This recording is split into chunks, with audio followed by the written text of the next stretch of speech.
Lol.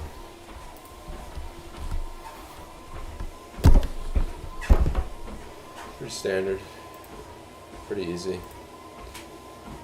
Not that difficult. Caitlyn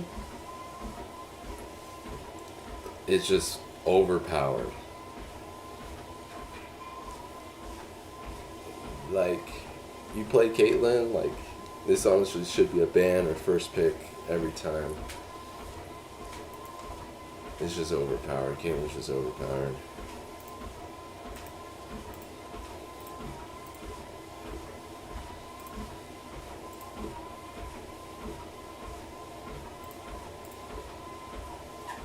It's just straight whooping on him with Caitlyn. Straight whooping on him. You get the passive with the 4. Easy 150 damage. You get your Q that shreds the wave and them. And then your W, if your support gets a stun, it's just 500 damage because of your W. And it's just like, it's just easy. Easy game. You know what I mean? Easy.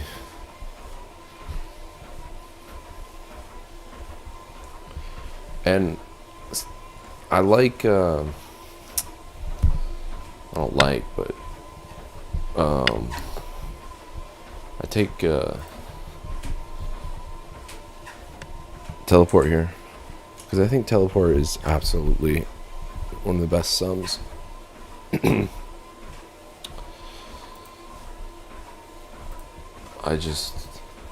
It's gotta be, you know. One second here.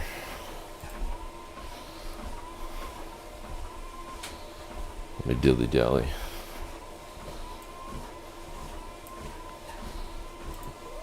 There we go.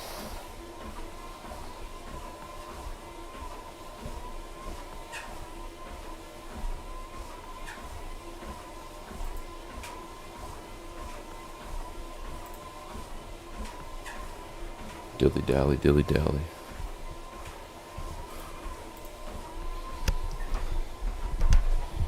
Bada bing, bada boom.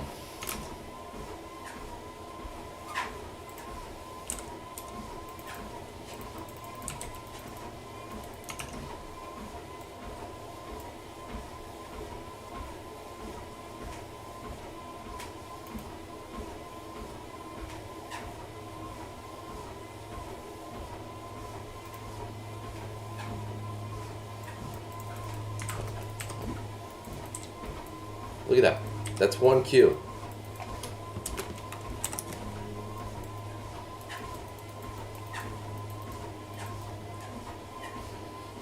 That's 1 Q. It's just easy big damn. Easy big damn. Just, that's another Q. You see that?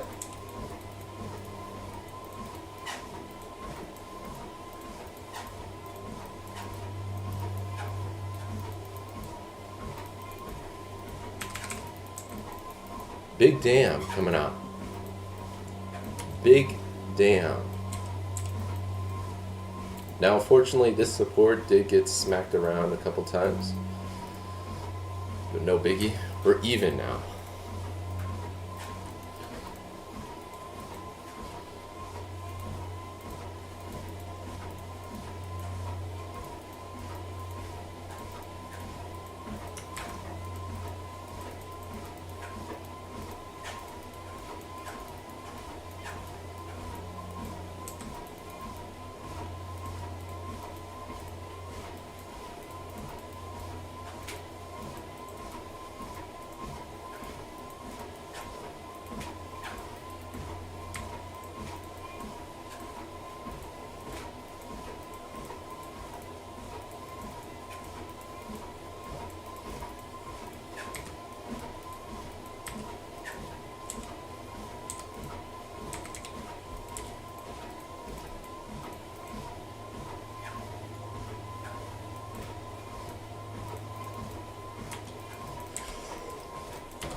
This is just big damn all around. They're getting smacked around. Just It's just GG's at this point. The W zones them off. GG's, see you in the lobby. You know?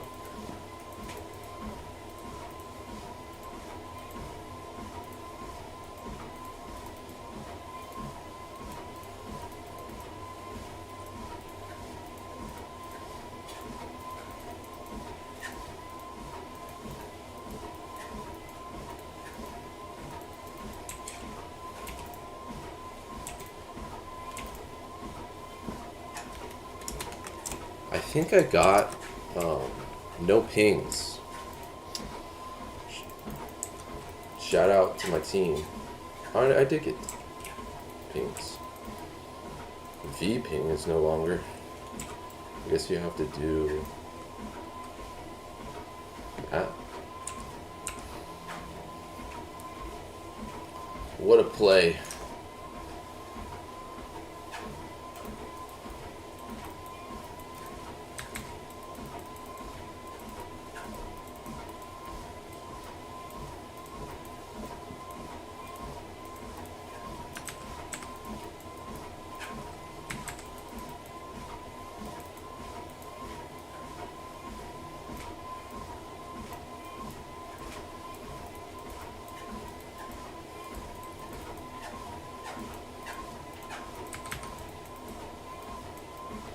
I'm gonna miss that CS on purpose so I get my big damn right here.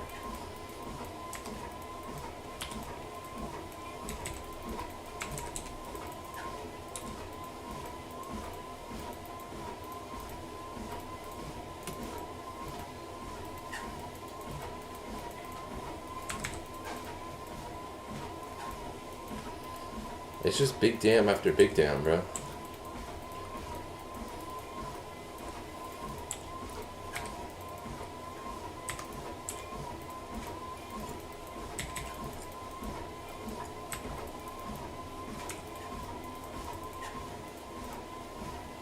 I'm gonna push this wave then recall. Because low health. It's just easy big damn. Easy big damn.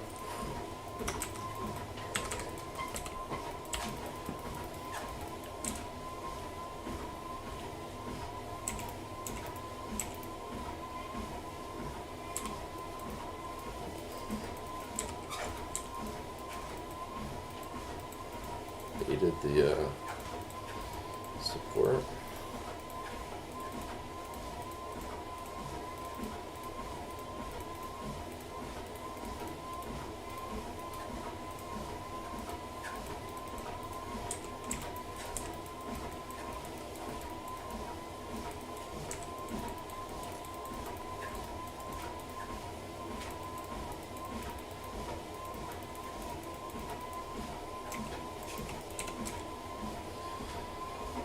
I'm not gonna go in there because that's too dangerous for me.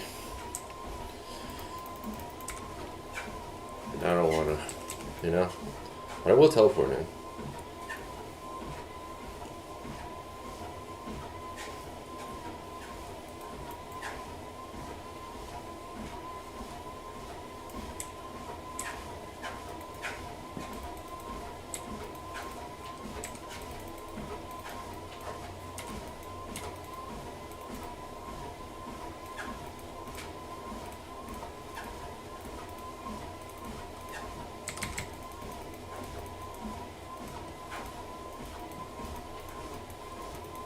Whoa! Get a little lag, that's okay.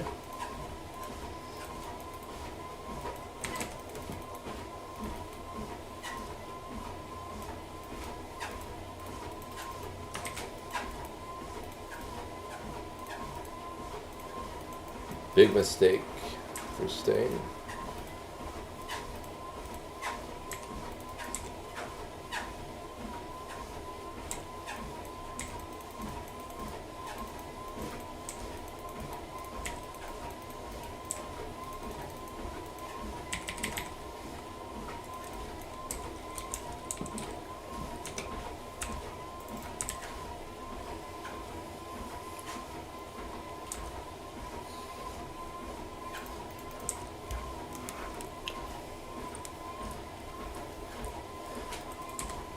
This is just easy plays.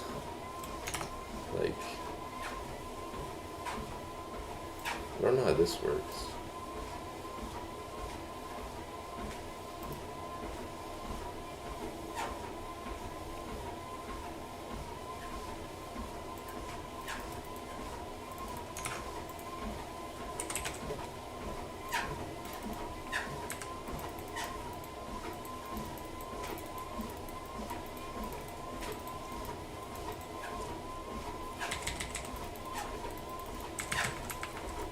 What a play! What a play! What a play, man. That flash is OP.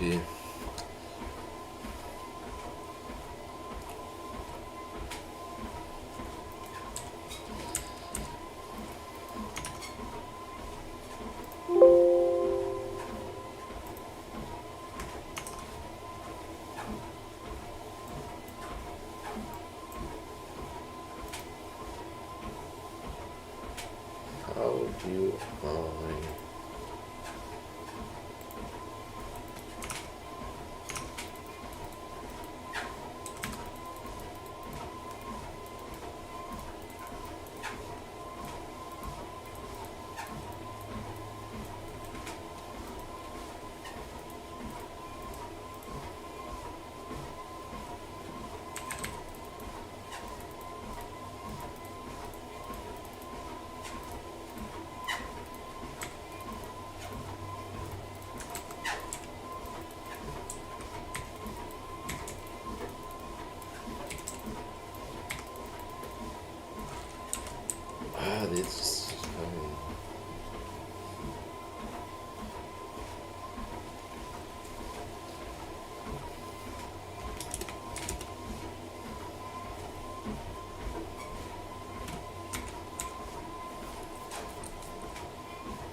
This is honestly GG's, bro.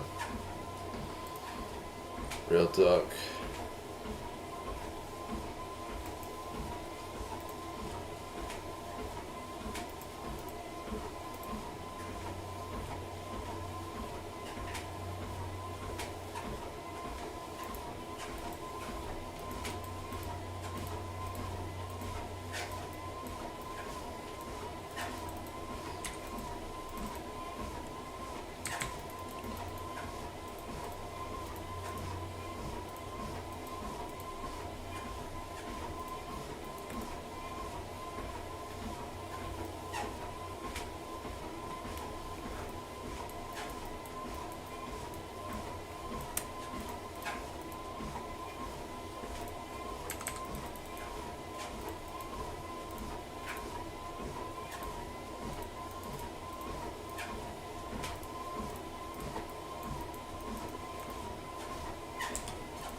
Oh,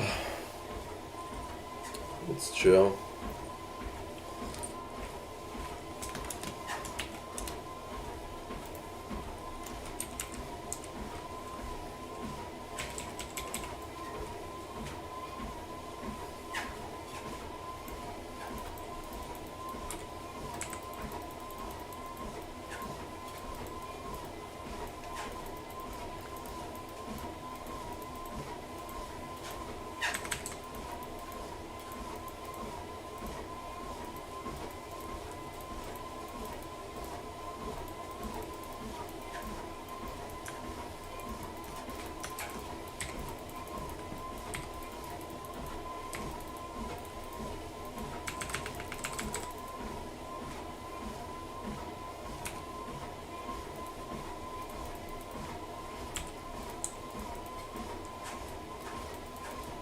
He's got no mana.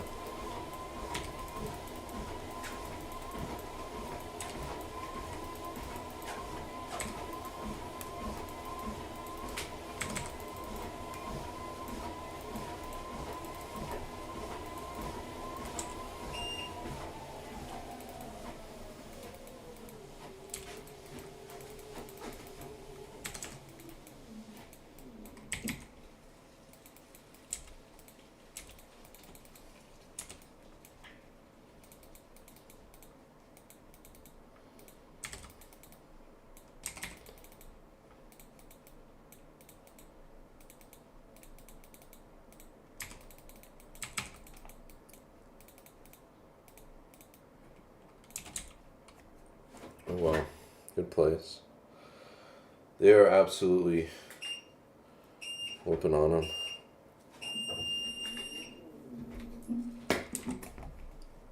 It is what it is, but we're getting whooped on.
Whoop it on them.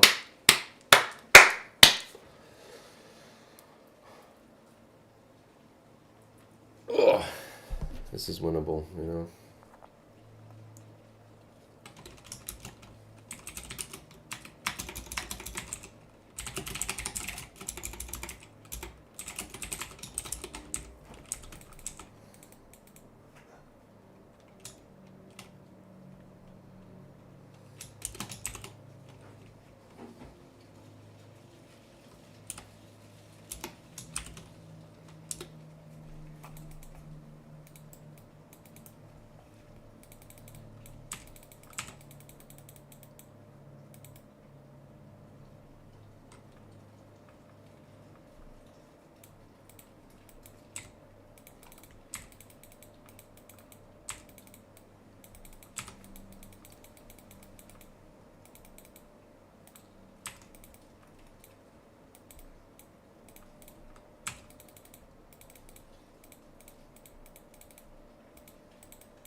That's just like, you know.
GG's.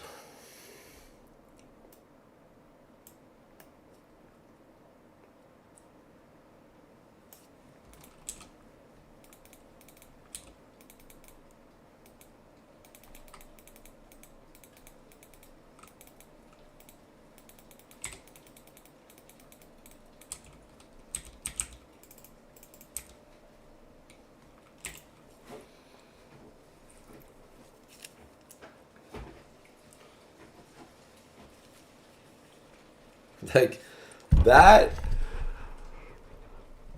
like, praise the Lord. Like that, like,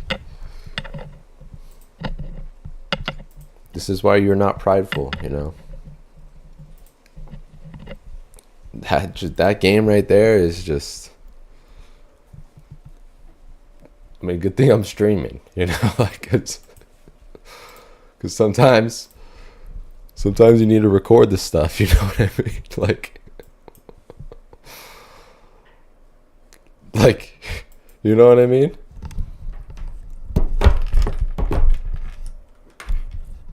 Like, if it weren't recorded, no one would believe it, kind of thing. It's like,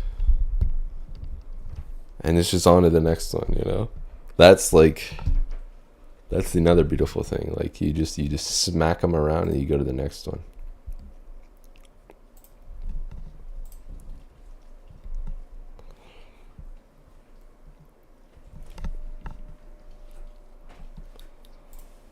It's called a humbling, you know, when you humble them.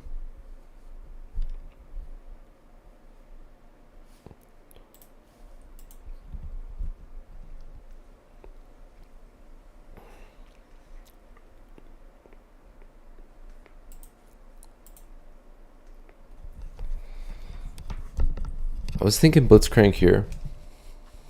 Someone might even dodge, but I was thinking Blitzcrank. But you know, I think Seraphine's okay. There's just so much damage with Seraphine. So much damage.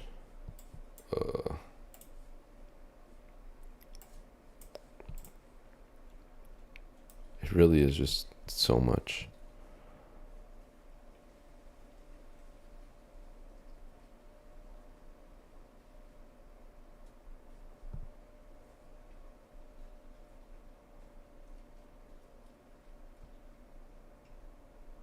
That's interesting.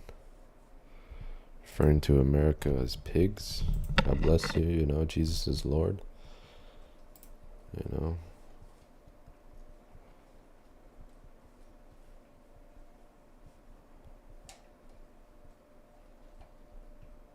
You know what I mean?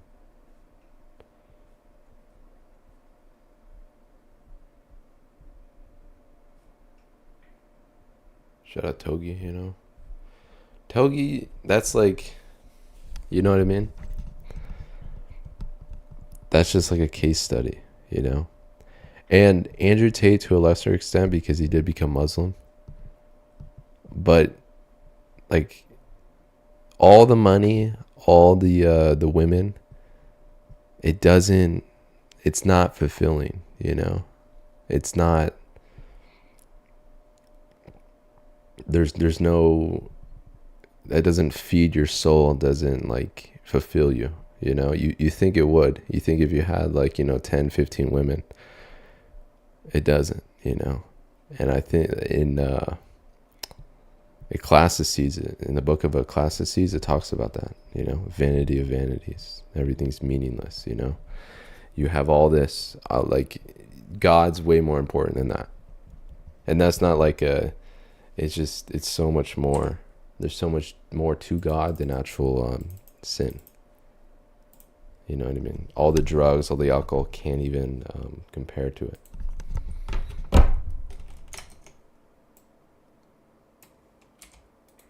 And so when Togi's going out, like, oh yeah, of course, you know, that's.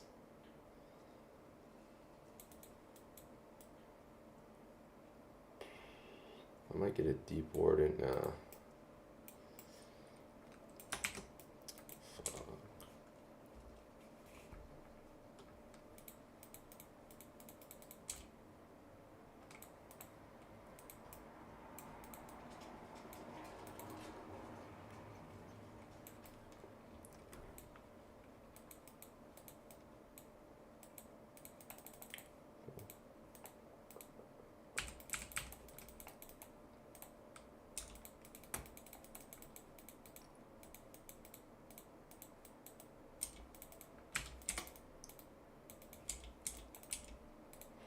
Just easy games. GG's, bro. See you in the lobby. On to the next one. We can already go to the next game right now.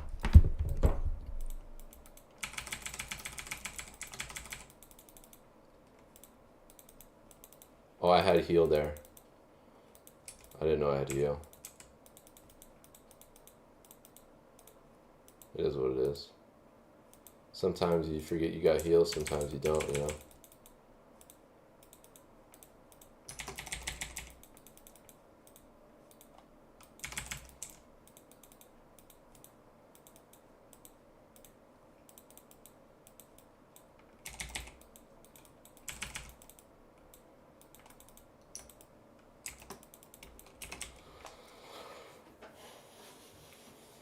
Hit him with the old-fashioned recall.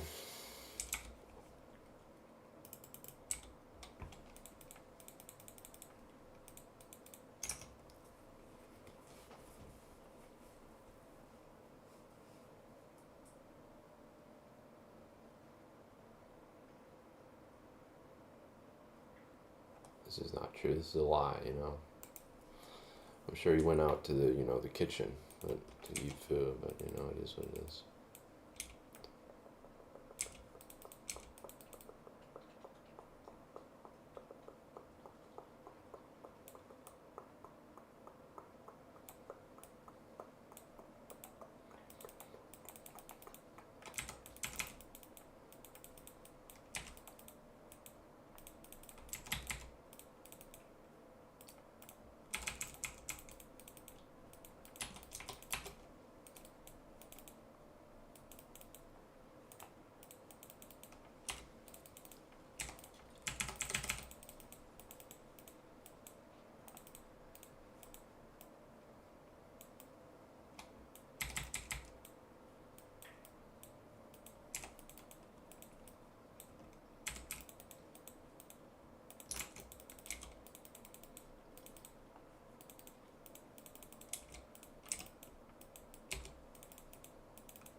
What is going on, guys? And welcome back to another Natty and Not podcast with Togi, aka Shane Stouffer.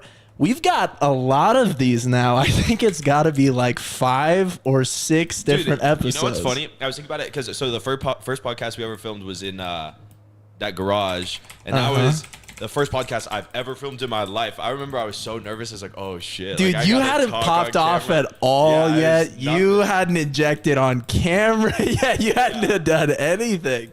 It's crazy to see. Yeah, it's been incredible. One podcast after another, and every single one is a new phase of life.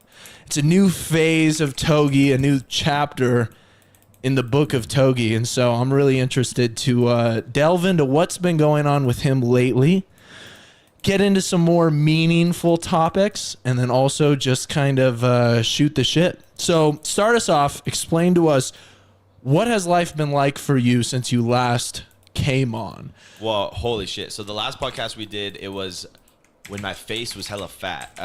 There's a bunch of memes of me because at the time I was on 2 grams of testosterone and like a gram of equipoise, whatever. So my face is like fat. I looked jacked, very ugly, and no one had the audacity. No one told me, "Yo, Shane, you look fucking horrible right now." But either way, the point is, at that time, I believe. Wow, I don't even remember what was going on at that time. The estrogen was high, dude. So it was that really must high. have been, whoa, like a year and a half ago. A lot has changed since then. So I filmed like a roadmap of more or less what happened. I decided I was going to try and make $10 million in a month. We did the Road to 10 Million video. I made, Not even ended close. up making like 4 million, 4 point something million that month. And I was Really, still like, that was actually interesting. This That could was actually the be least contested. fulfilled I've ever felt. Like probably in my whole life, that moment in time was the worst moment of my life, which is interesting because I was on paper getting a ton of views, making millions of dollars. So I was not exactly sure. Oh, what do you mean? What, like, this is like case in point right here. You think the money, you think the women, you think the power, you think the fame is going to get, it's not. You need God. You need Jesus. You need the church. You know what I mean? It's like, oh, you know. Oh, it didn't fulfill me. Oh, I wonder why, you know. I wonder what sin is, you know. And this is not me bashing Togi. I love him, you know. He has at least the courage to talk about this, you know.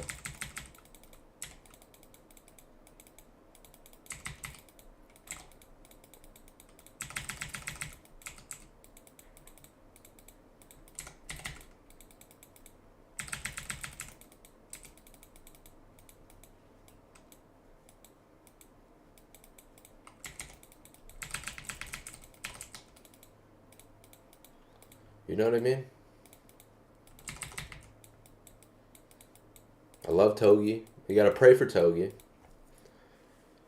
Because, as the scripture says, easy for a camel to go through an eye of a needle than it is for a rich man to enter the kingdom of God.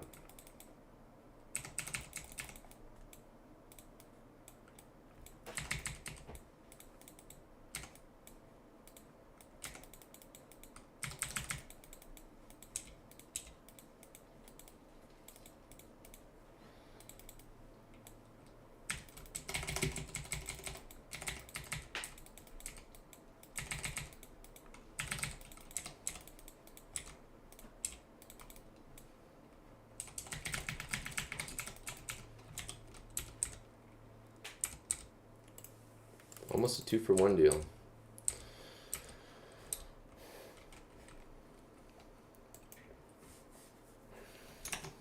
Why I was so unhappy. So then the next video, for about a month after that, 2 months after that, I was kind of just like floating, just like, oh my God, like I want to kill myself, but I don't know what to do. So I just was like gambling it crazy, ended up losing.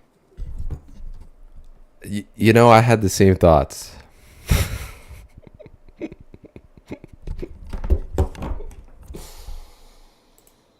Like $2.5 million, $3 million or Wasn't something. So gambling, now though. I didn't even have that much money at the end. Have of you ever that. thought about having like a clock online where everybody else can go and they can almost see how much money you have like in your bank account? It's like a debt clock. It's like a debt clock, so everybody can know where your net worth is at based off of the specific month. That would have been really cool back when I was like, now it's like my finances are not much, but a little more responsible. So it's a I little see, more I boring. It see. used to be like Togi 5 Jewish million, arc. negative 2 million, 3 million. Now I'm like, I have like a crib and shit. So it's a little less entertaining. But anyways, after I lost 2 million, I was like, okay, I like am not happy and I am famous and rich. So I don't know what's going on. So I went on an arc of giving away money. So I gave away all the remaining money I had in my bank account. I ended up giving, it was a video called Major Debt Alert. Gave away all the money. It was like 600,000, and that was a lot of fun. And I did that, and it's like, okay, now I'm basically, I didn't make much progress. I made a lot of other people happy, but now as far as where I'm at, the original idea was I'll be excited to work hard again and make more money, because before that I was a millionaire, just like eating at Nobu every night, whatever.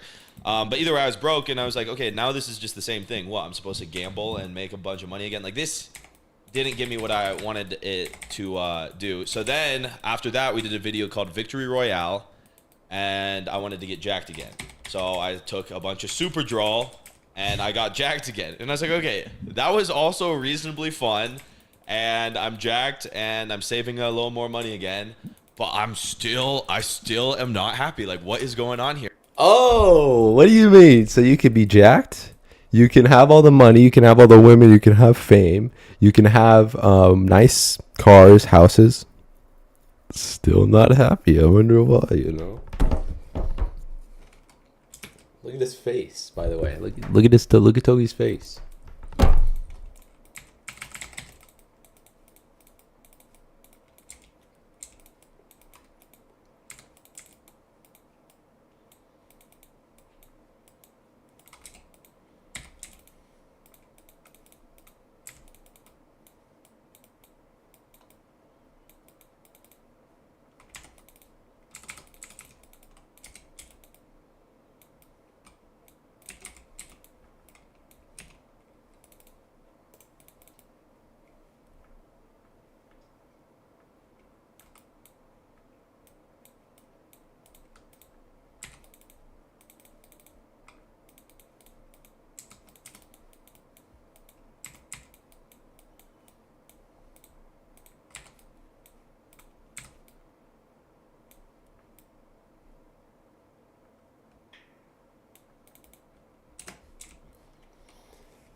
I'm jacked. I'm making money again. I'm getting good views. I didn't know what was going on. So then, this is interesting. This is something I wanted to talk about with you because I didn't touch on this with any of my other podcasts I did this week. Is through a crazy series of events. This is exactly how this happened. Is I got in touch with Bryce Crawford.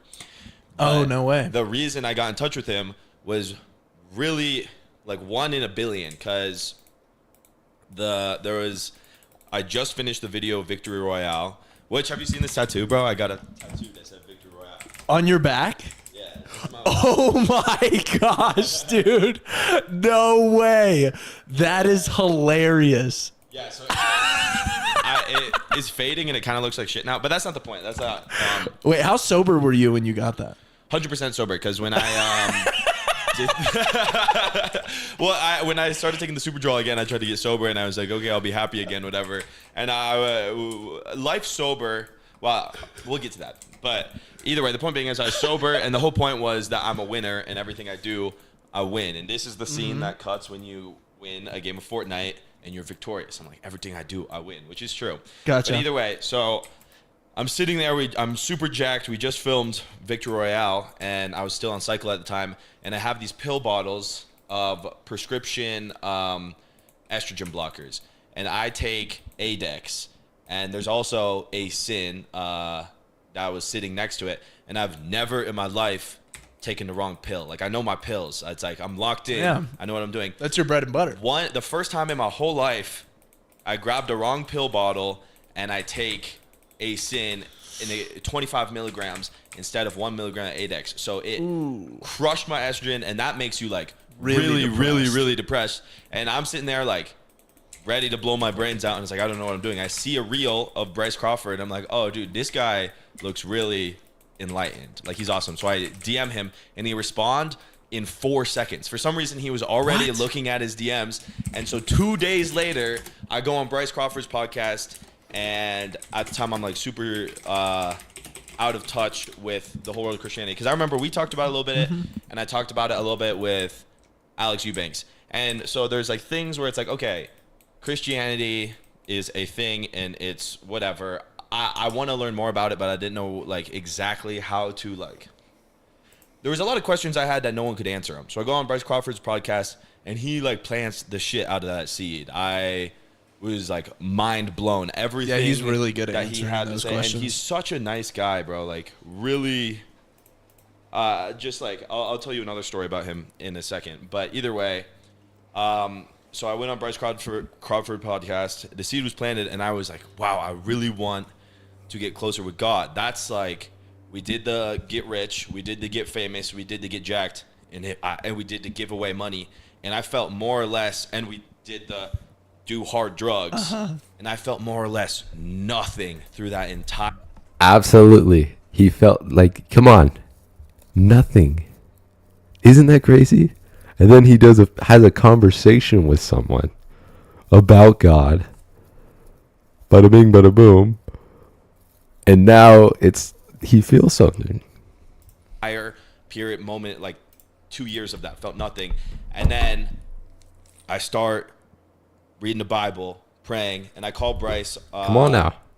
At the time, it was every day we'd call and we'd read the book of John, and he explains it to me, and I'm learning, and I'm getting closer with God. And now it's been like the world that I live in is like a different world. Come on now. Lens. It's almost like you put on a pair of sunglasses once you're a follower of Christ, and the clouds have cleared for me. I almost feel, and I'm only 1% on my journey of being Christian, but now I can confidently say on camera that I am Christian. Before, I would never say something like that because I was too insecure about Catholic. like, I don't know enough about it. I don't truly believe in God, and everyone's gonna judge me because it's like, how are you gonna say you're Christian and you do everything wrong?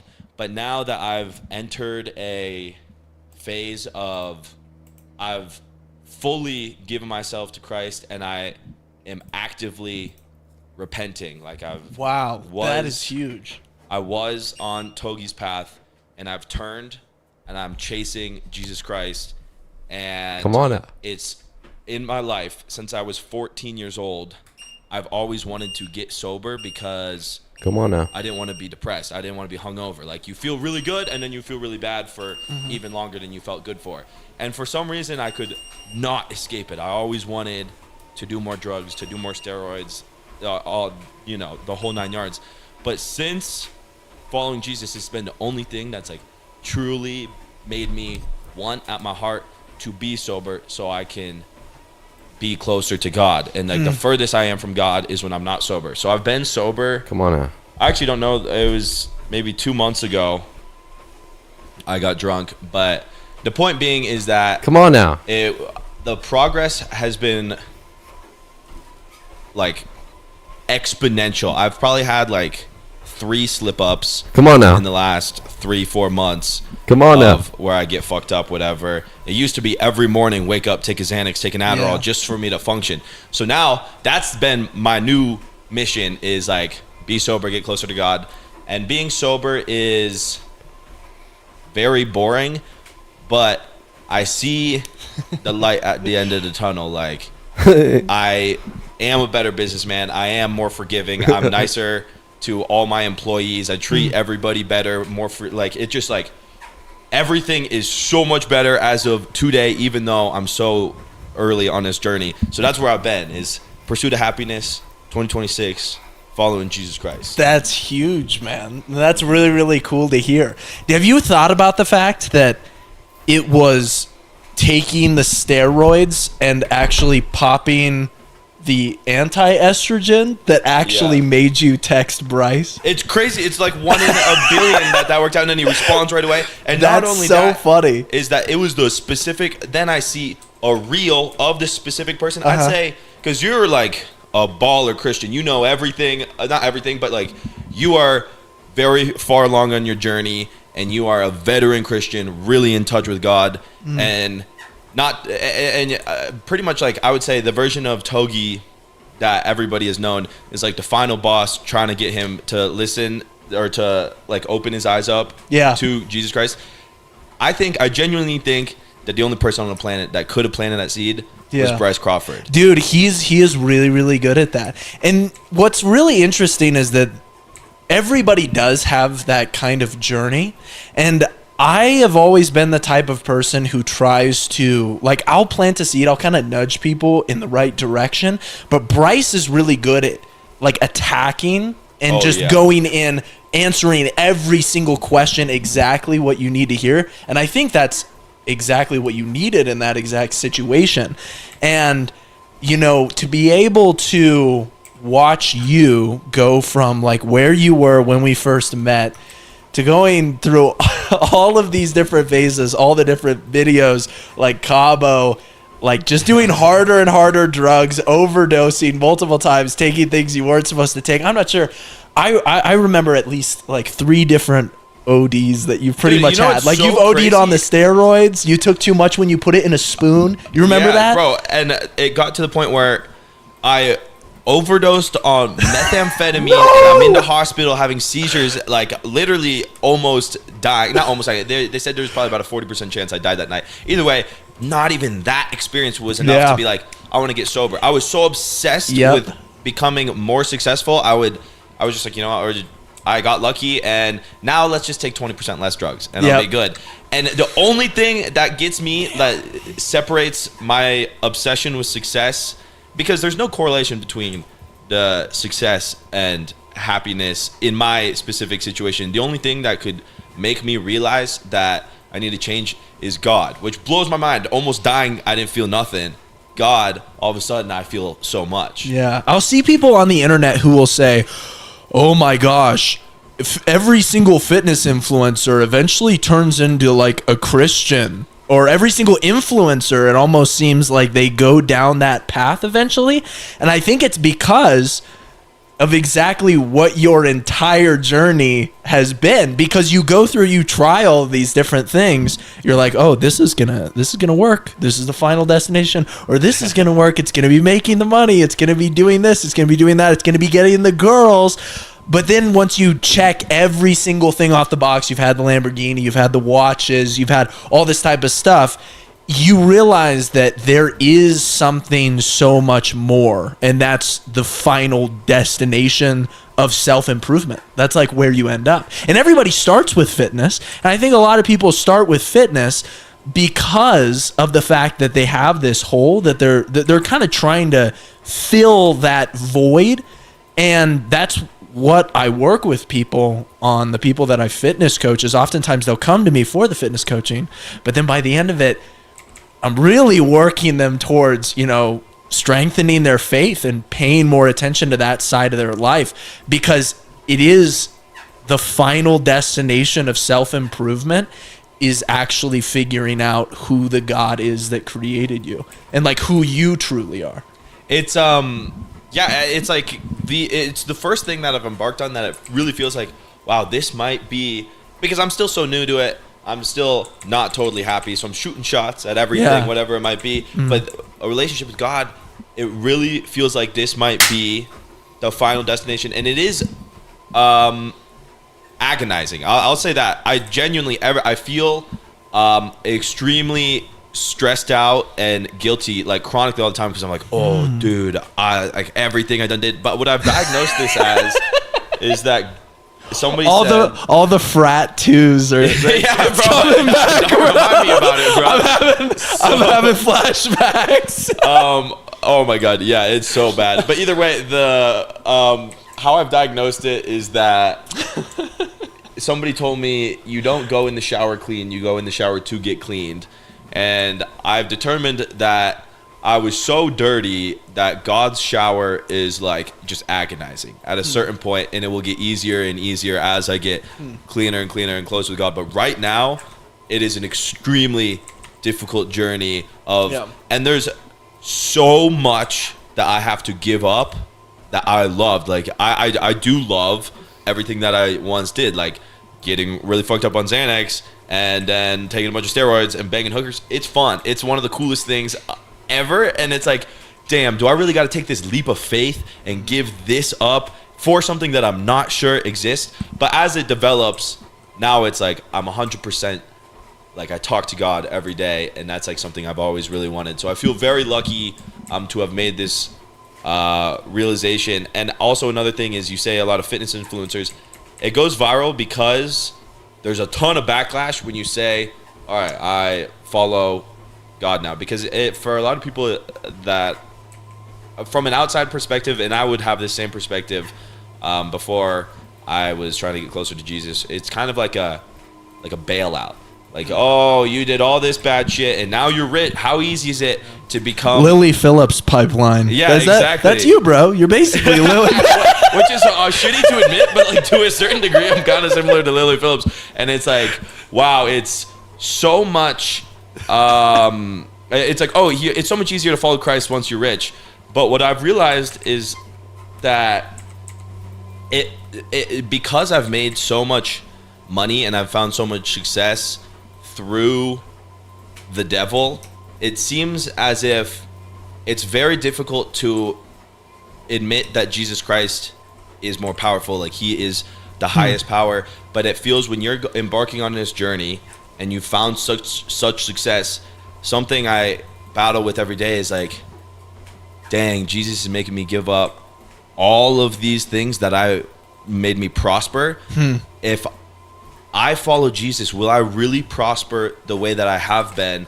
And it's more difficult. It's like, maybe the devil is stronger and I just should keep doing this because he gives me everything I could ever, what you think, want. So to a lot of people that say it's easier to be Christian once you're already successful, it feels I have to give up so much, it feels like. Yeah, well, that's huge. And that ultimately shows whether or not you're headed down the path of like sanctification and you're repenting as you go. I think that shows the true change of the heart, is like separating the old self from the new self. That separation is so painful. If you've ever seen like Spider-Man 3, where he's ripping off like the Venom suit and he's like screaming in the tower, like that's what it feels like. But that Venom suit makes you stronger sometimes, and it's so like the power is intoxicating, and that's often how it feels getting rid of that. It's like, oh man, I have to go back to like doing what is good. But at the same time, I want to challenge you on a couple different things. First of all, just because, you know, Bryce might have said something along these lines to you as well, but when you start down the right path, you're going to get challenged a lot more.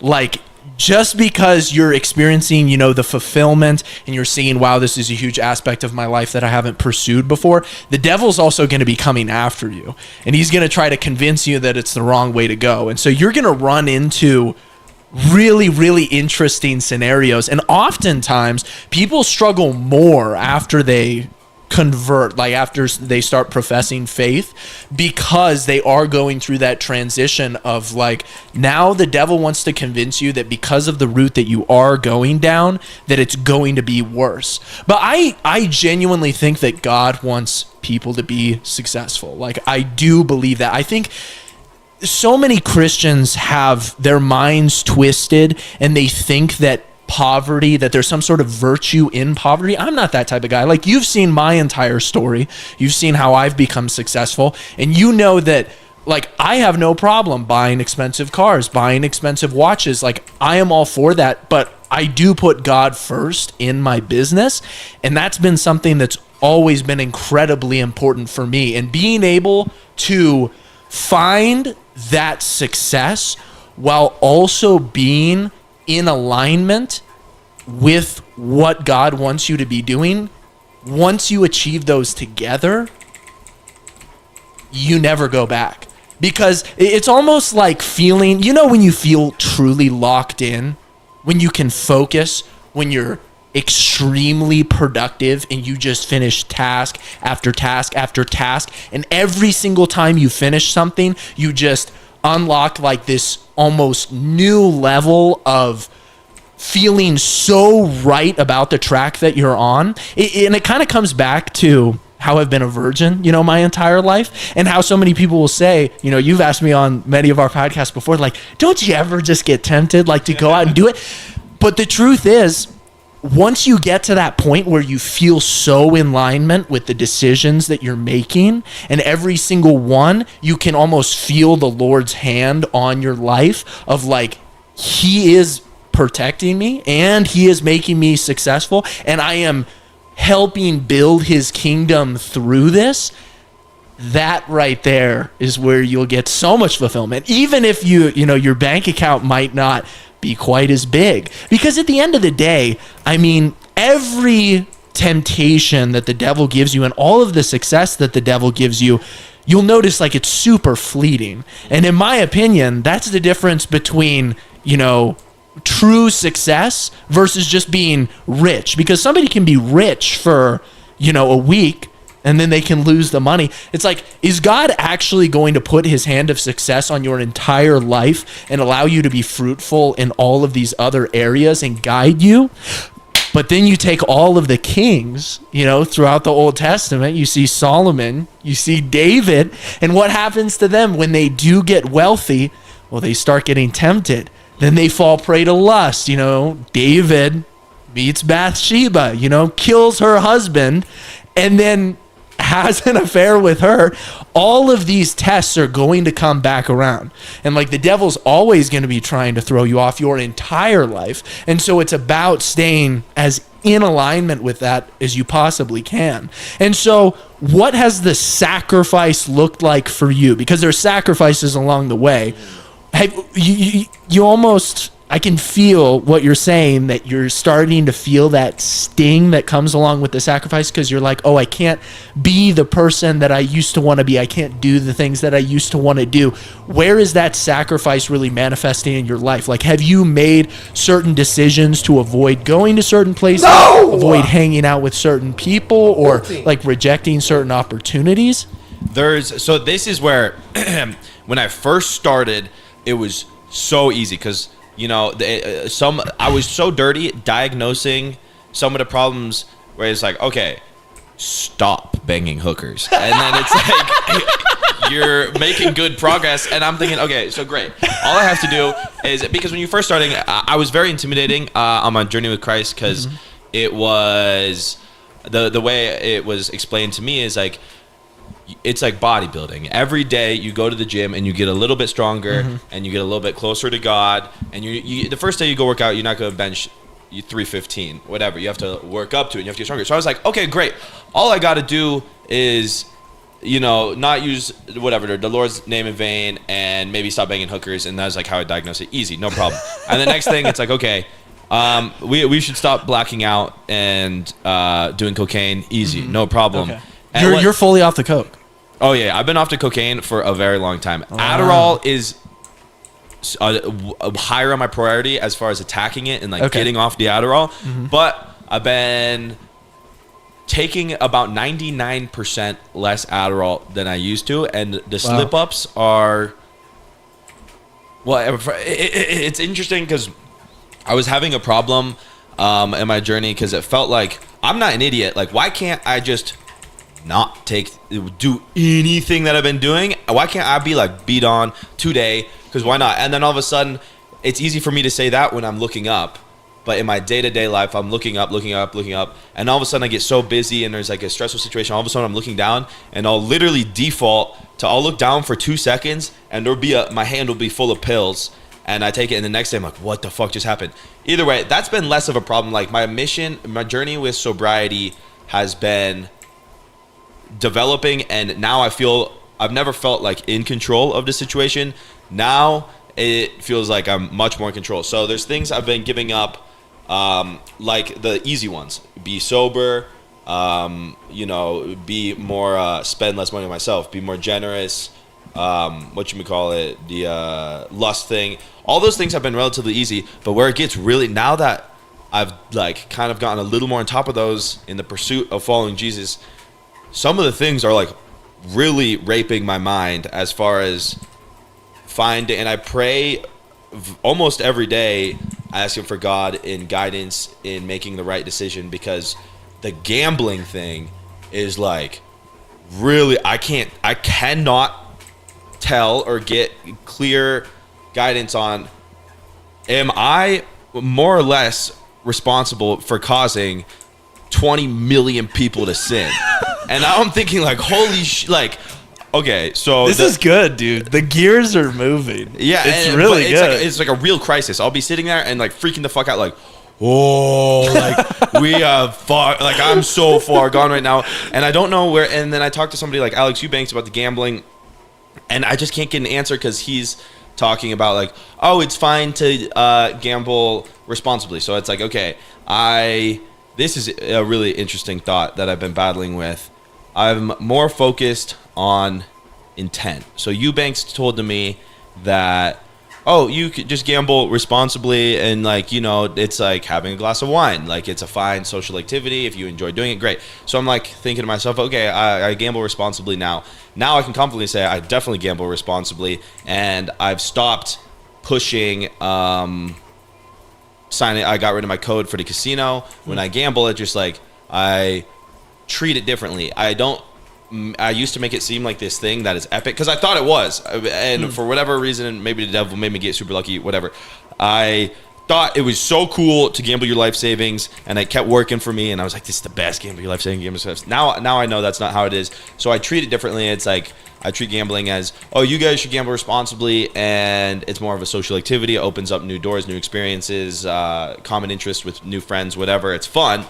But then I'm thinking, okay, by definition, what is the intent when I go on stream and now people are watching me gamble? Who am I to say that they're gonna gamble responsibly? Because I gamble 100,000 on stream. To me, that's not that much money. It's responsible. But to them, dude, Howard, how am I to make sure that the viewer, because for them it's supposed to be entertainment, but if I hit really big and make $200,000 from a small amount of money, who's to say somebody else isn't going to see that and be like, oh, I should do that? And now all of a sudden I'm responsible for them sinning, losing their life savings, or, you know, making all that money. So the gambling thing is like right now, like the final boss. I cannot decide what to do with it or how I can navigate it. Do I just get rid of it entirely because I love it and gambling inherently isn't a sin? But is the intent of me going on stream and gambling, is that going to be a net negative? Yeah, I've got a couple of questions, and I'm not sure like how deep you're able to go in on it. But number one, you said that you got rid of like your code. Does that mean that you just have a deal with the casino where they like pay you a certain amount and like referrals and commission are no longer involved? Yeah, so now I don't no longer, you can't like go and be like, whoa, like Code Togi gives me these benefits and I'm not on stream, like sign up guys, it's so much fun, look at this. You get, that's not part of it. But here's an even more interesting part. So it's just promotional. Yeah, almost. but it's, so in my head I'm thinking, I love gambling, I'm gonna go gamble on stream because it's entertaining for them and it's activity that I genuinely love doing. Even so, now that I do it responsibly, like the dopamine hits are less compared to doing with it with my life savings. But then it falls back on, I'm doing it because I think it's fun and I'm doing it responsibly. But even though I don't have a code, the casino pays me.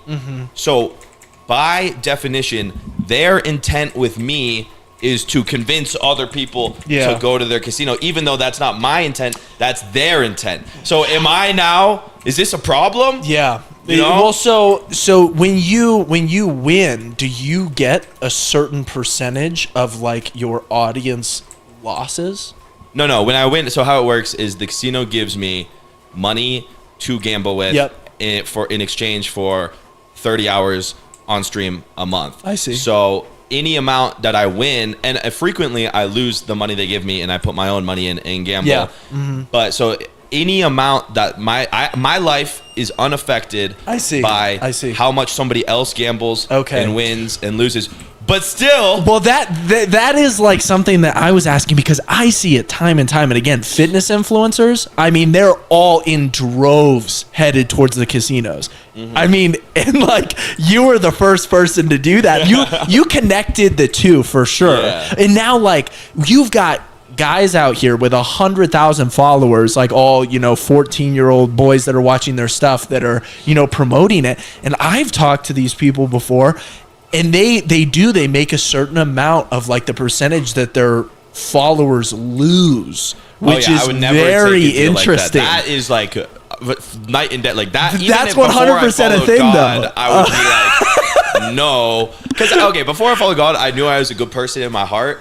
But now that I have like a good person, I have a reason to be a good person. It's like really like, holy shit, I would never in a million years, anybody that does something like that.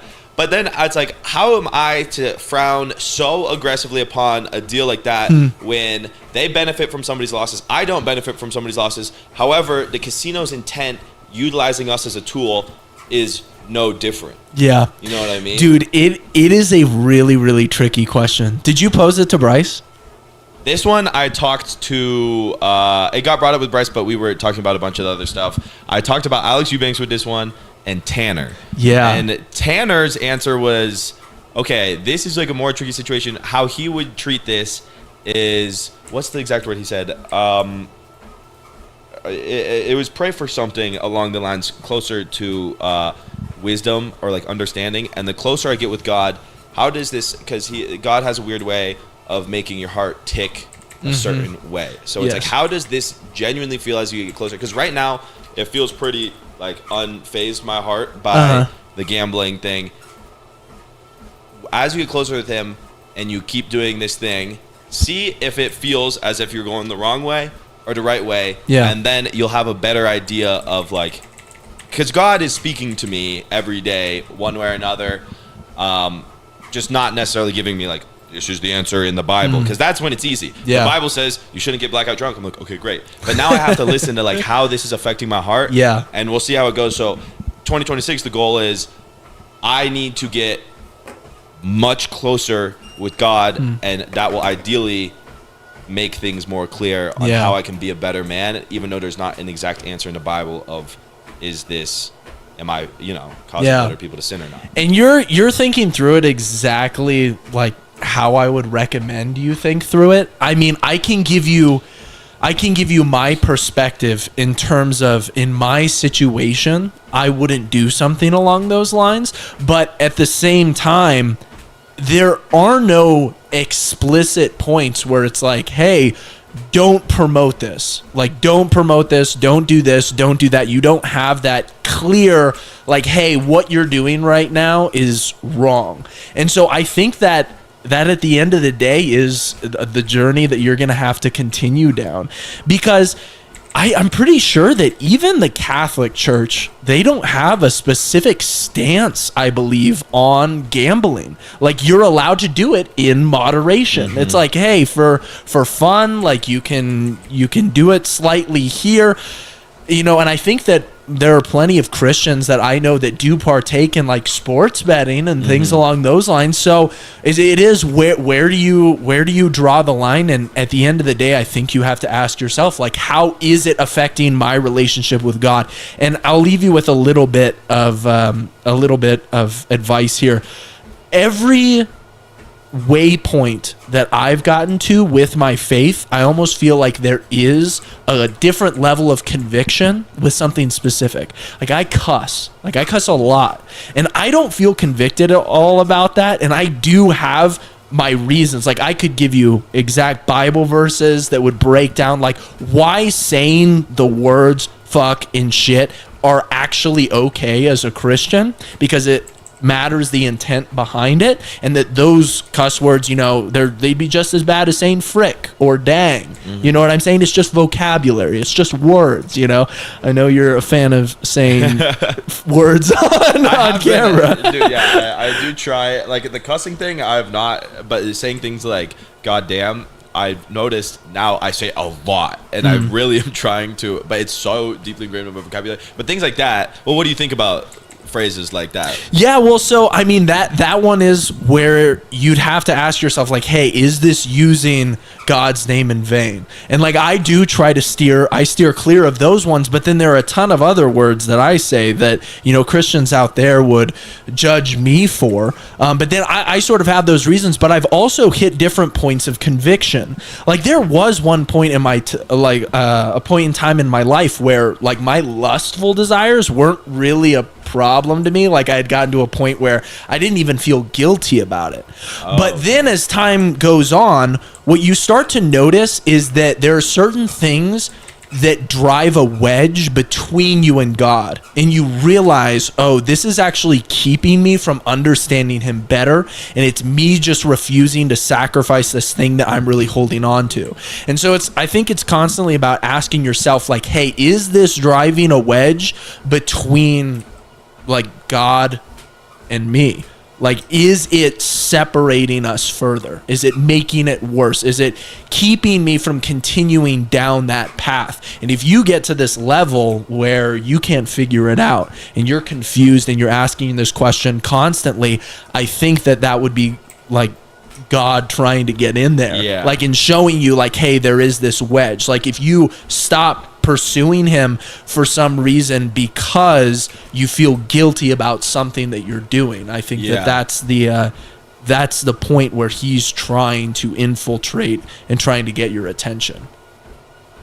Yeah, there's a lot of like that. I think that's why. How do I say this? I was so not sure about what. Like I had so many. Like, is this bad? Is this good? In so many things in my life that I was so far disconnected with God, but I couldn't diagnose exactly what it was. I think God saves my life the night that I almost died, and He's blessed me with a million different things.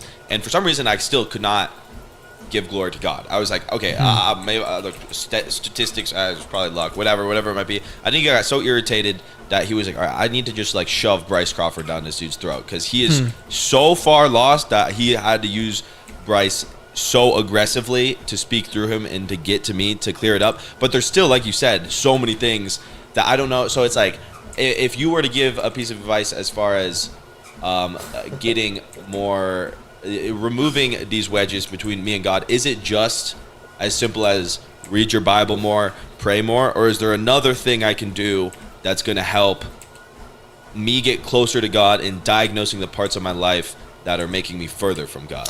That's a great question. I mean, I think that finding somebody, I mean, I'm sure you're pretty close with Bryce now. I mean, he's super, super well versed on this. I mean, if you could get on a Cliff podcast, you know, that would be so cool. that would be awesome to get Yeah. you guys together. And you are in this very unique situation where you have access to like all of these really cool people. Like I have my dad, like he's who I look up to. I'll call him like very regularly throughout the week and I'll ask him just like different questions, like his thoughts on different things and pick his brain. And so you have access to these people that most people don't have access to. And I would really, really utilize that.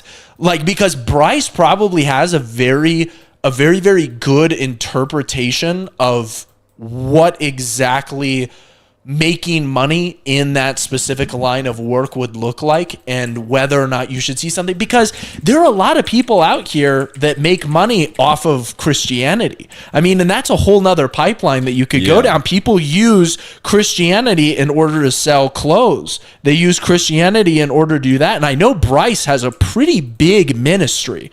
Like he's definitely making a lot of money, and where that money's going, you know, he's probably had to ask himself some really, really difficult questions about like, hey, how do I keep this in line with what God wants for me?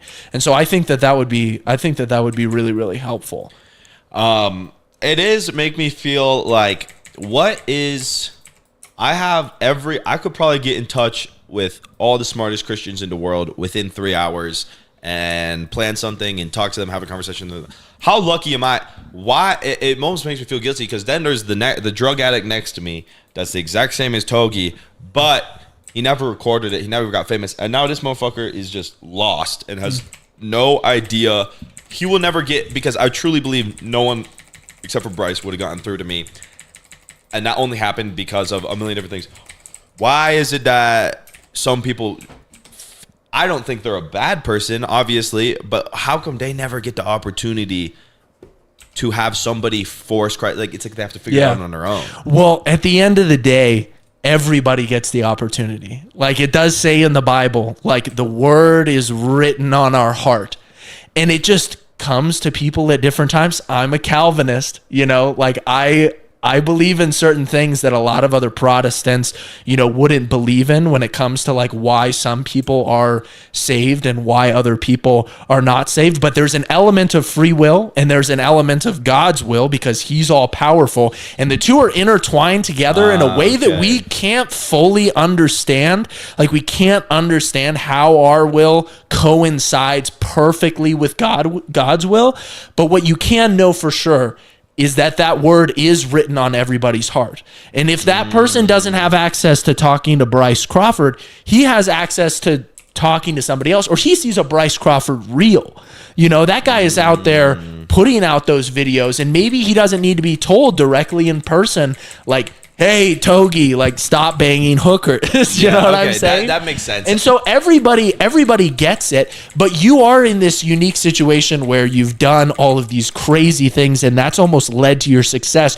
Are you scared that at this point stopping might mean falling backwards? You know what's interesting is I was terrified. Even before I started following God, I wanted to get sober, and I called Tanner. It's like, I don't know, bro. Like, I'm gonna get less views because I'm not crazy. I'm not blacked out. The last video I filmed, it was the first video I've ever filmed where I wasn't on steroids and I wasn't on hard drugs, and I was like, okay, this is a big moment for me. This is a big leap of faith, and I was convinced people were not gonna like it. It was purely comedy, and it is performing 75% better than any video I've ever posted in my entire life. And now that I stream sober, I have about 300% more views. So it's so interesting that I was so insecure thinking, and this is what I have diagnosed it as, is I used to get my confidence and humor through the devil being, I would abuse drugs, and I couldn't go on a podcast sober. I didn't think people would like me unless I was intoxicated.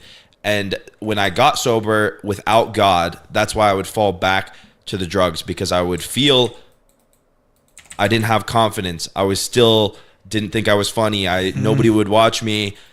And then it's like, okay, I guess we're going back to the drugs.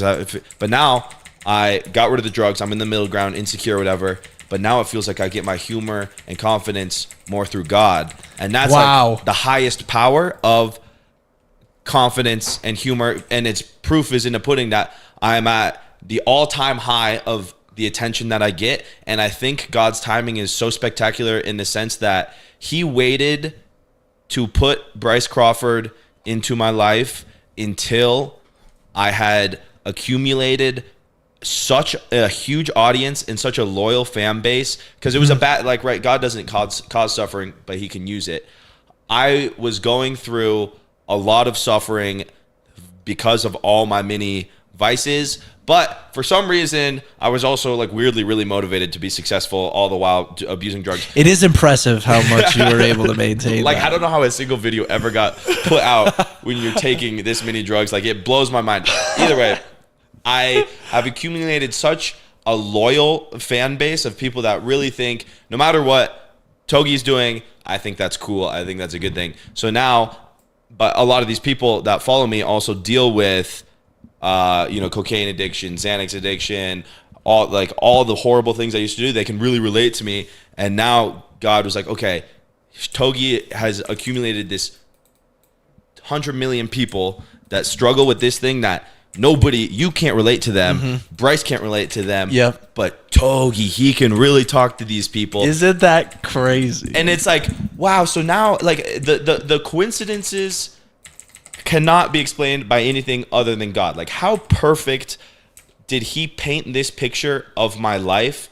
There's no way that happened on accident. That now I'm in a position where I am aggressively trying to clean up my act, and at the same time pursue social media, and I'm very motivated to make other people's lives better. Like, I know what I know more than anybody I ever met exactly what a lot of these people are feeling, and now it's like, dude, you're reaching that generation of people, dude, that's addicted to dopamine, like hardcore, and they can't shake it.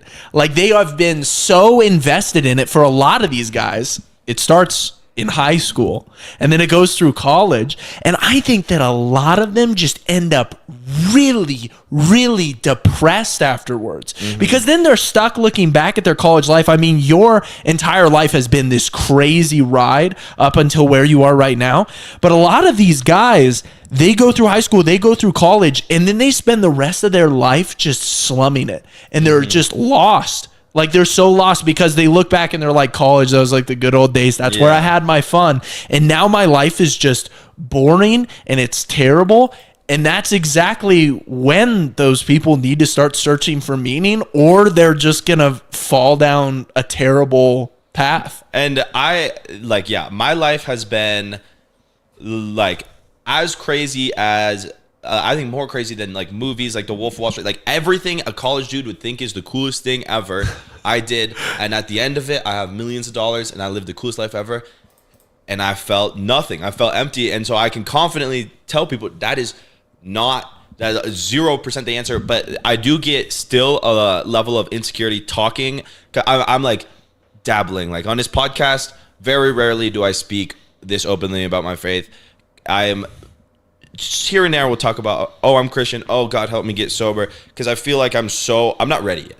Yeah. I'm trying to clean myself up so much, but I feel as if I am not close, or I've not been cleaned enough where I can confidently tell this to these people. Because what kind of role model would I be if I am telling people, oh yeah, this is like, God is great, you should do this and that, and then all of a sudden I'm sinning the next day and I don't have the answers for gambling and stuff. So like this podcast is definitely the most I've ever talked about it. And that is a big goal of mine for 2026, is to be really close with God and be able to share my experience with other people. But right now I'm kind of still working on the back end of like, I got to scrub myself a little bit more. Well, and I think that that's good. I think that that's good because, you know, you're going to have plenty of people like that are very, very skeptical, you know, and it's ultimately like, it's that separation from the old self that you're going to be going through.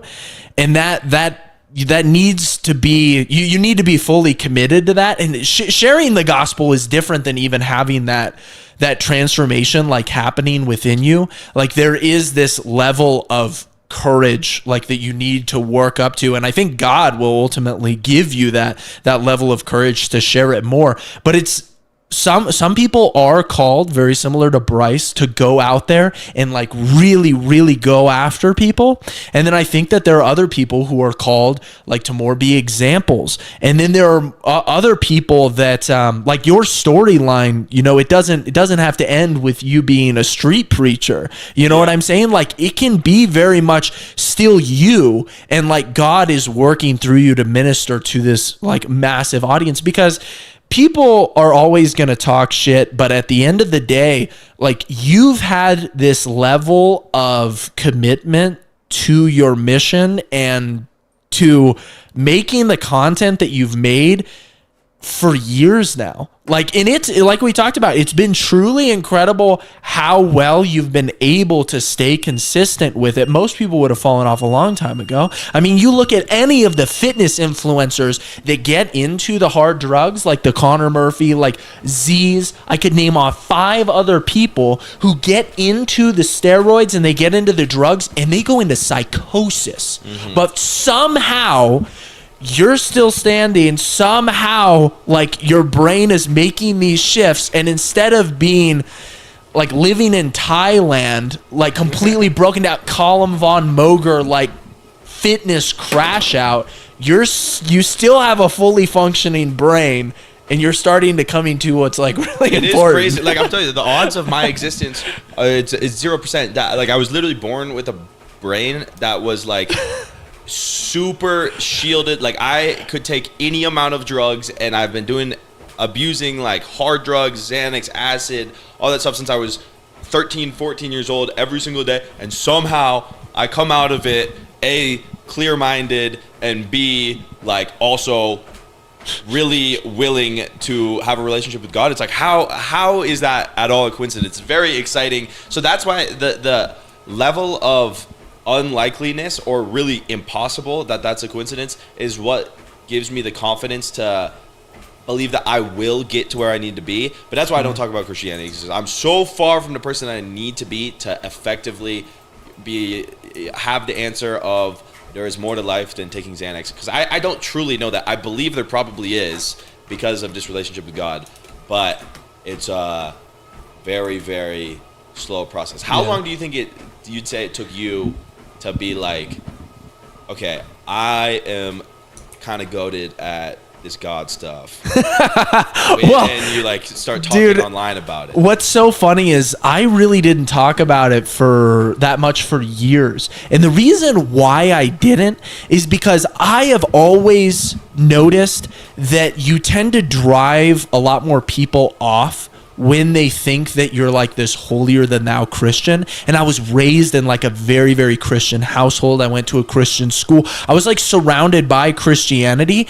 And I really wanted other people to think that I was extremely tolerant and accepting and that I wasn't this like judgmental Christian. And so for years, I actually ran away from like talking about it as much. And I really just kept it to myself. But what I started to find is that as I was trying to seek the approval of others, I realized that I had lost myself because people would tell me these crazy ideas. They're like, oh yeah, like I think that a woman should, or a man should be able to compete in like women's sports, or like I think all of these different things. And I would be like, oh yeah, well I can totally understand why you'd think that.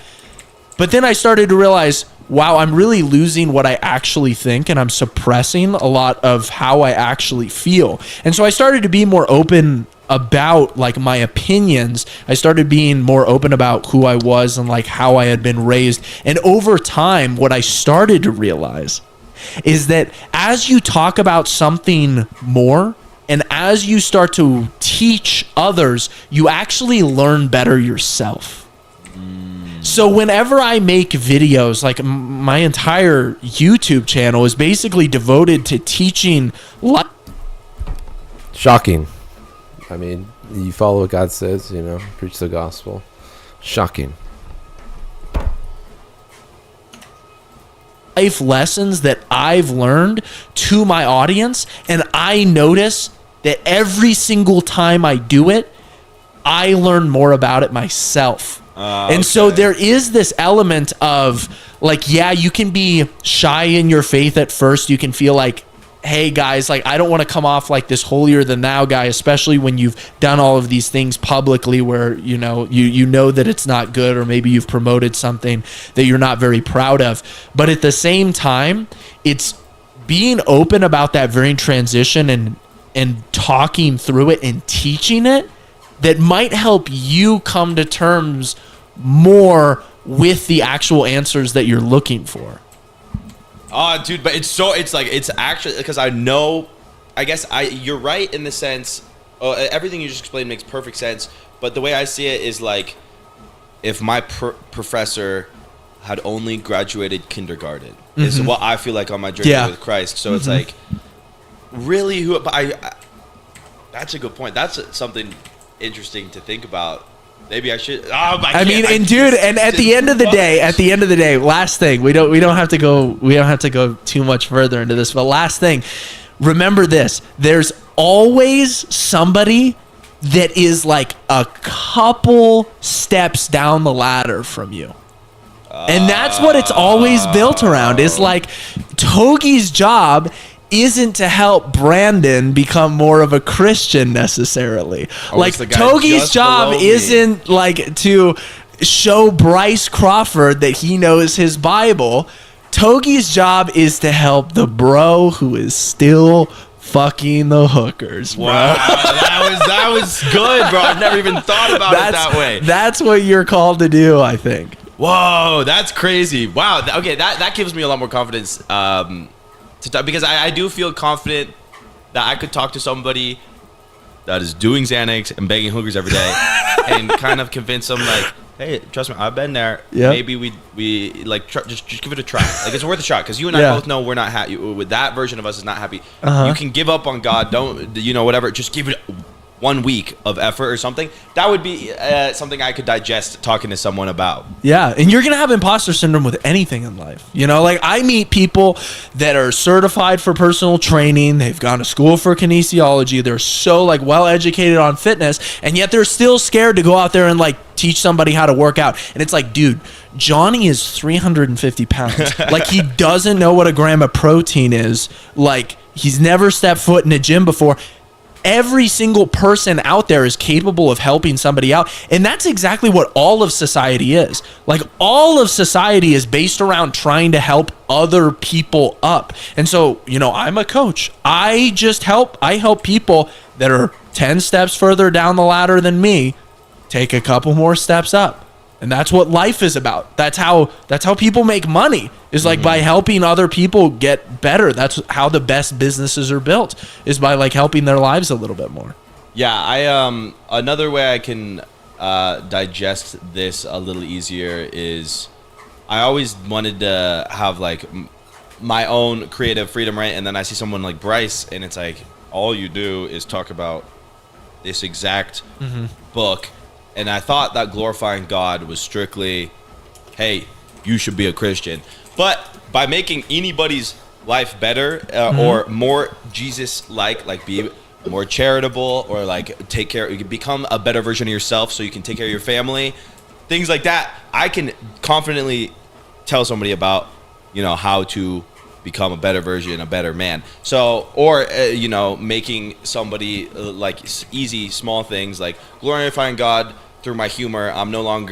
It's no longer funny that, well, it is funny, all the things I used to do, but kind of pivoting, instead of this guy's funny because he's a drunken idiot, he's funny because whatever, like the last video, Schemeland was funny for a ton of different reasons. So like showing people that there's a wide range and better ways to express yourself creatively than just abusing drugs. I can digest that. So I'm working well on my way, but it's very scary. It's a very intimidating process. It is indeed. It is indeed.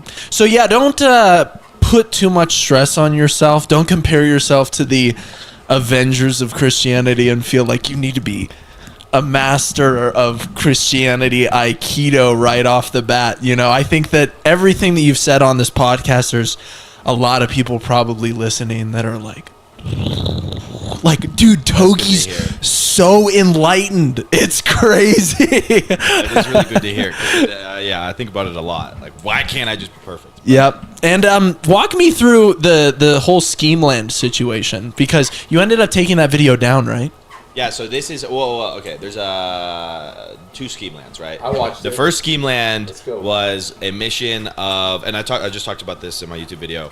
The first Schemeland, I wanted to start a business with my best friends because this like I like the Tyler Creator song. It's like, what's the point of being rich when you wake up alone? Like the biggest thing in my career that has held me back is doing it with my friends, because they fuck up so much stuff, and it's not even that they're bad at it, but I have connections to people that are incredible at production, social media, marketing, can start on my brands super smoothly, and I could have $10 million more and 10 million more followers as of right now, but it's the coolest thing ever to start a business with my friends, because my friends mean more to me than, and that's why I never do no contracts.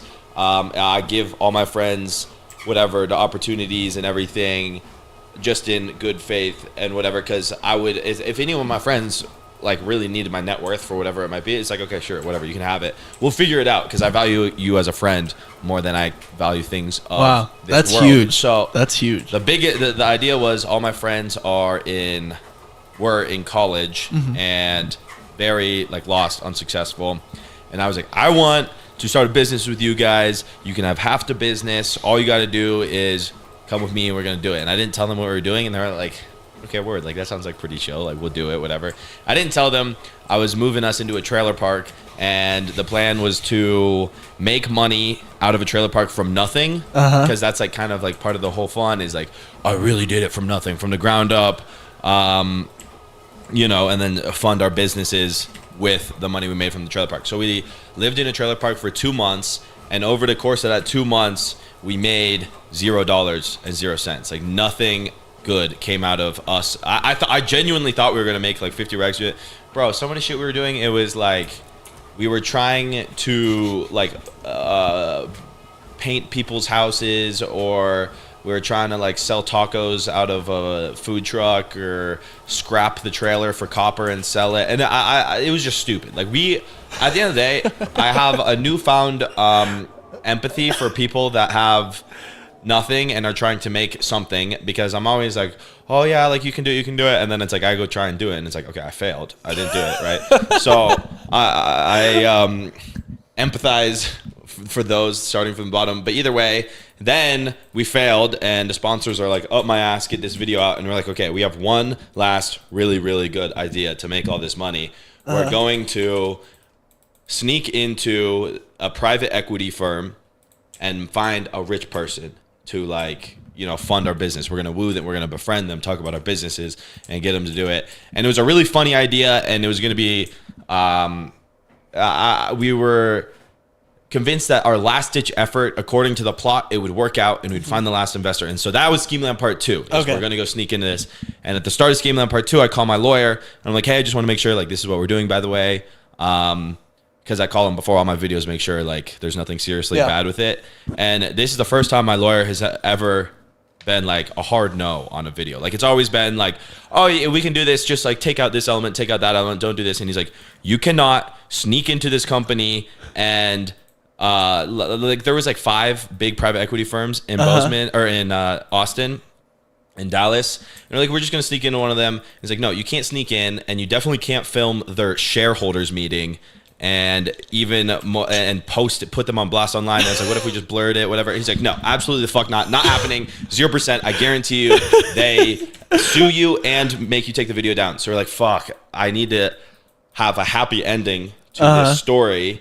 And so this was the first video. Like, there's been like a few tiny bits in the past of my videos that we've scripted. Like, for example, when I called Liv in Togi versus Plinko, that was a scripted phone call. I asked her for a loan to gamble. But for the most part, like 99% of all the Togi videos are unscripted, and there's like a few pieces to like help the plot move along. This is the first video we were like, okay, well, this whole thing is fucked, but we want a happy ending. We're just going to script it. So we get a venue with like 50 actors and like yada, yada, yada. Either way, when a whole video is scripted, it's pretty obvious that it's scripted, right? And I thought the video was funny, entertaining to watch. So we posted the video, and it was doing... It had 40% more views than any video I've ever posted. Like 1 out of 10, crushing it, killing it. But then I'm looking at the feedback, and a lot of the original fans were like, this video sucks. Like, I watch Togi because it's raw, it's real, and it's crazy. Like, his life is insane. It's cool to watch your life as in general. You're like, why would you even need to script it? Because it's so crazy without it being scripted. So the diagnosis is that it was appealing to retarded 8-year-olds. I see. On YouTube, there's the people that watch like the Dobrev brothers or Mr. Beast. That's fun. It's a whole new world. And that's the majority niche on YouTube. I see. Is retarded 8-year-olds watch YouTube. Generally speaking, my fan base is not retarded 8-year-olds. So I'm on a call with my team, and I'm like, bro, this video, everyone fucking hates it, but it's crushing. I don't know what's going on. And they were like, okay, dude, it's fine. Just keep the video up, because from this video, you're going to gain 1 million new fans, but you'll probably lose like 500,000 old fans, whatever. Yeah. And I was thinking, I don't want to lose any amount of old fans, because those are the people that saw me in the frat come up from nothing. The so OG I hold a very supporters. special place in my heart for the people that support Togi for Togi. And I've always loved the content, how it is. So it's like, do I really want to embark on this new path where some of the videos are getting more views, my name is bigger, but also I have less people that really love Togi, like, because then all of a sudden you're an actor, and that sucks. So either way, we decided to delete that video entirely, and now the next video we're rewinding. We're doing a week in the life of Togi. So now everything is like an apology to the OG fans. Sorry I dropped the ball, because I was like hyping up the video. Sorry I dropped the ball in Schemeland 2. We are not doing any more scripted videos. Gotcha. This video And now is it's just raw. a crazy week. And this is a very exciting new challenge, because I'm doing a week in the life of Togi, and my life is still pretty crazy, but I'm not doing hard drugs, which is a lot of people love watching that. But I'm really excited. Oh, dude, you should come to one of the things we're filming, because I am so irritated with myself that I dropped the ball in Schemeland 2, that I am setting aside like all my available capital to pay for this next video. So I paid for a whole production team. Have you ever seen the Japanese game shows? Yeah. Have you seen the one where they're walking up the slippery stairs? I haven't seen that one. Here, let me show you a video of it. But either way, I spent $500,000 on this production, and I'm going insane. to bail out 5 people that are in jail. And me and Udi are going to say, hey, we bailed you out of jail. this is up to you. If you want to join this game show to win $60,000, you can. So we got convicts that have no money fighting for their life, except for it's a Japanese game show, and they're competing against me and Udi. They don't know this, but if I win, gosh, I'm gonna split the money with them. But I really want the people competing to be like fighting for their life, except for it's something like this. So imagine you have like all the people, and it's like the first one to climb up the slippery stairs. So there's 3 main games, and these people like really need the money. Like they thought Mr. Beast was unethical. Wait until you watch this video of people slipping up the stairs. So either way, it's this, and then there's. Have you seen the show Hole in the Wall? Oh my gosh. No, what's Hole in the Wall? Hole in the Wall is another game show where you have. It's a whole thing. So we have 3 really high production, expensive game shows, Japanese game shows. And these people, each winner of each game gets $20,000, and we're flying out 100 real Japanese people to be in the stands. So I told production, I was like, they have to be from Japan and they can't speak English. And same with the game show announcer, he has to speak Japanese.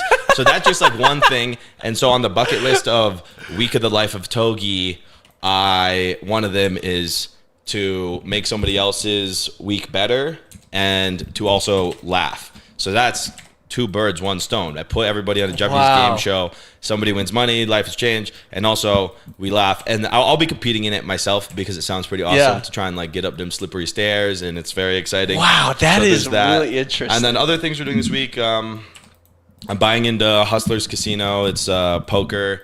I'm buying in 60,000, and I'm just gonna make like 100,000 because that's a good week. If you make 100,000, that's defined as a good week in my book. So there's a bunch of crazy things I'm doing in this video, but I don't need to be blackout drunk to do any of them. So it'll be a really good challenge for me, seeing if I can pull off something exciting and fun without the drugs. Where do you come up with the ideas for your videos? Do you ever have to like sit and ponder like, what do I want this to look like? Or do they come to you in dreams, or does it just feel like a natural next step? So there's 2 places that ideas are like your creativity is unlocked. And a lot of people have a hard time getting it because everybody is just as creative as me or just as creative as Picasso, right? Like everybody has crazy, unique, billion-dollar ideas, but they don't get to, they never get to let their brain think. Like your brain is literally meant to think. That's what it's there for.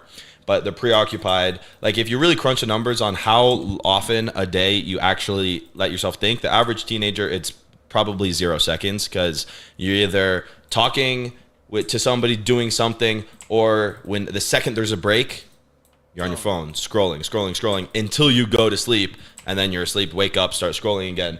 So the times in which I can think the best, there's 2 times, is meditation, and meditation doesn't have to be gay. Like a lot of people like think, oh, meditation, like fuck that, I'm not doing that. It can be, it's as simple as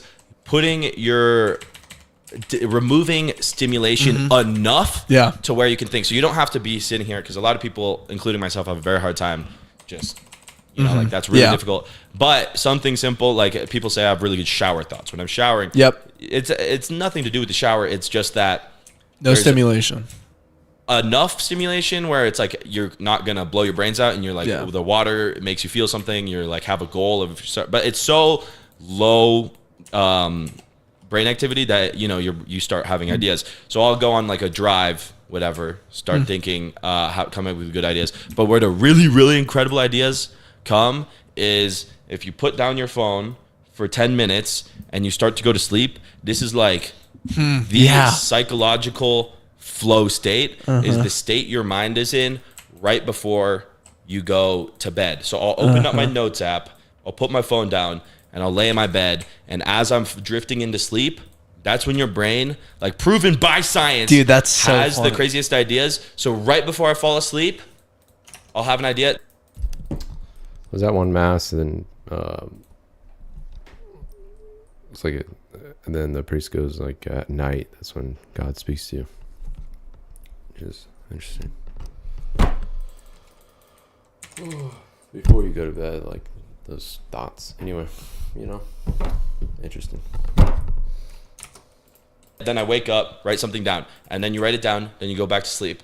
How to fall asleep, wake up, write it down. Dude, And so- I do the exact same thing. Really? I never knew that was a thing, but yeah, I keep my phone right by my bed, and I'll wake up and I'll write down like probably 2 It's or 3 'cause video ideas before I go to bed. Facts. That's That is so the crazy. flow state. So I come up with all my ideas, Huh. and then I'll go over. One of my best friends is autistic, and yeah. Which is You gotta funny. run it by him. I run it by him. I write down the whole plan for the next video, and I send him. All right, what do you think about this?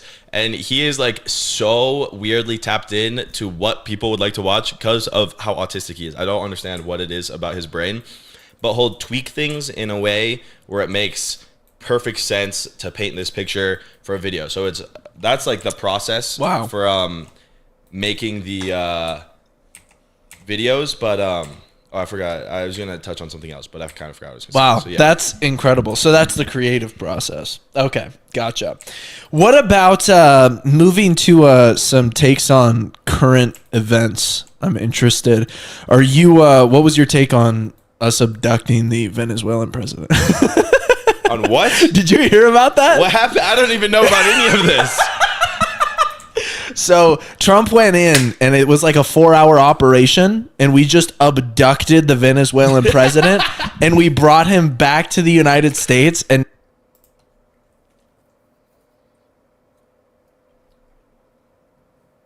GG's, bro.